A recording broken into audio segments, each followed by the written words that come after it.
নমস্কার বন্ধুরা, আমি রাত্রি বলছি। বড়দের প্রণাম আর ছোটদের ভালোবাসা জানিয়ে শুরু করছি আজকে দুর্দান্ত স্বাদের একটা আলু সেচকি রেসিপি, এই কলকাতা স্টাইলে।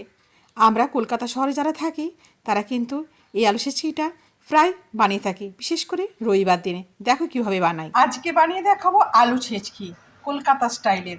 ওই জন্যে ছোট্ট ছোট্ট করে ডুমো ডুমো করে আলু কেটে নিয়েছি, সাথে কেটেছি ধনে পাতা আর কাঁচা লঙ্কা।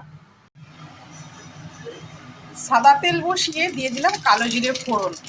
ফোড়ন হয়ে গেছে, দিয়ে দিচ্ছি আলু, পরিমাণ মতো লবণ দিয়ে দিলাম।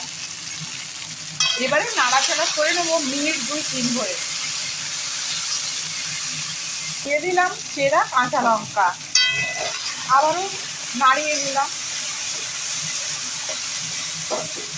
গ্যাসের ফ্লেমটা একদম কমিয়ে দিচ্ছি। এবারে ঢাকা চাপা দিয়ে দিচ্ছি। মিনিট 5 বাদে ঢাকা খুলছি।